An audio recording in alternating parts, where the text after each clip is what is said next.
I'm here, he's here, is he here? We'll find out tonight on SmackDown, Friday Night SmackDown on Fox. Is Bray Wyatt going to return to WWE television? Welcome back, guys, to Fog Wrestling. Tonight's SmackDown could be a big one. It could be a great one. We might have the return of Bray Wyatt. We've seen him appear at the end of Extreme Rules. We thought we were getting him on Monday Night Raw, but they did a whole misleading thing where they advertised Bray Wyatt's return on Raw. But by Bray Wyatt's return, what they actually meant was, we're just going to show you what happened at Extreme Rules, which is very lame, but it looks like they have confirmed he will actually be on SmackDown tonight, and I just can't help this. This feels like when Raw and SmackDown ended the brand split around 2000, I think it was like 2011, the end of the brand split, and obviously both shows had the same rosters. Nothing eventful happened on SmackDown. All the big stuff happened on Raw, and then on SmackDown it would literally just show you the replays from Raw. That was as good as it got. Like when someone big came back or something major happened, huge return, big spot, anything that happened that was relatively big, it always happened on Monday Night Raw. Then on SmackDown they would just, show you a repeat or show you a replay. And I mean that's what I kind of felt like to me. Now we know that SmackDown is almost like the number one brand. It's on Fox. It seems to be the brand that WWE have pushed over, the last couple of years. They had The Rock on it, Tyson Fury on it.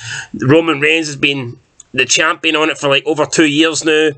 So SmackDown, I think, has definitely been the A show, and the whole thing with Bray Wyatt, the fact that he's going to be on SmackDown tonight, but Raw was only good enough to show like a replay from Extreme Rules, it hammers home the fact that SmackDown is now the A brand. And I mean, I don't know how I feel about that.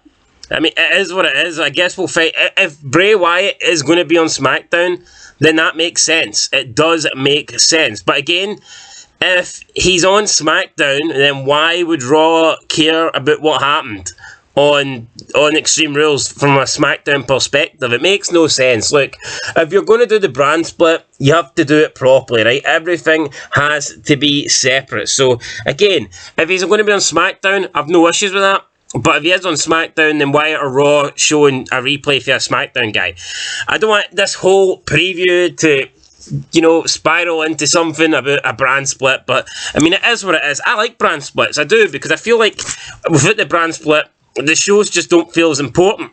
But yeah, they need to do it better. But anyway, we might get Bray Wyatt tonight. He's been advertised, so here's hoping that we can, get Bray Wyatt tonight. If we don't, I'll be fucking pissed off. Now, there's a whole bunch of people that the WWE Events website has listed that are going to be on tonight's show.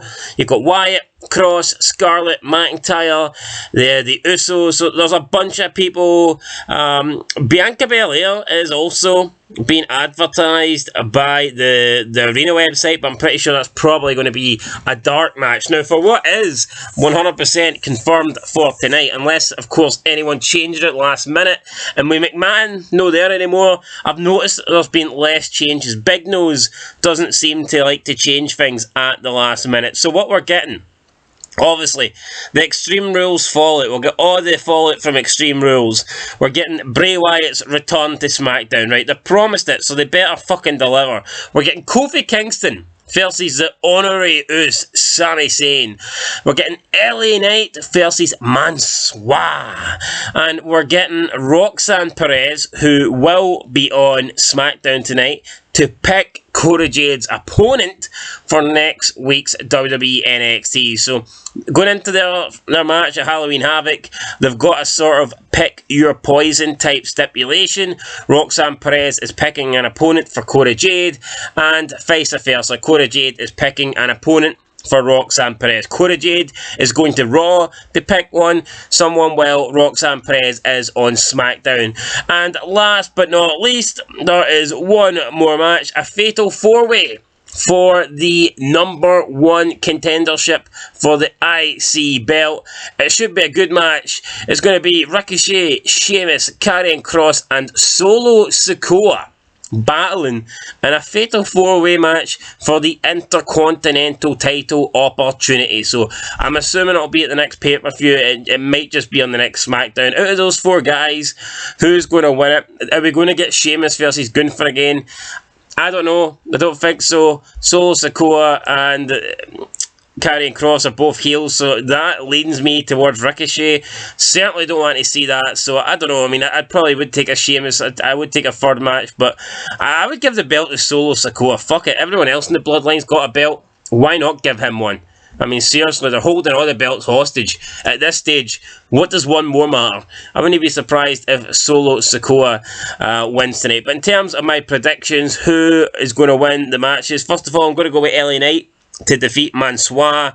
Why? Because if LA Knight can't defeat Mansoor, then his fucking career, his run is completely buried. So he has to win. I'm going to go with... Unfortunately, I'm going to go with Kofi Kingston to defeat Sami Zayn.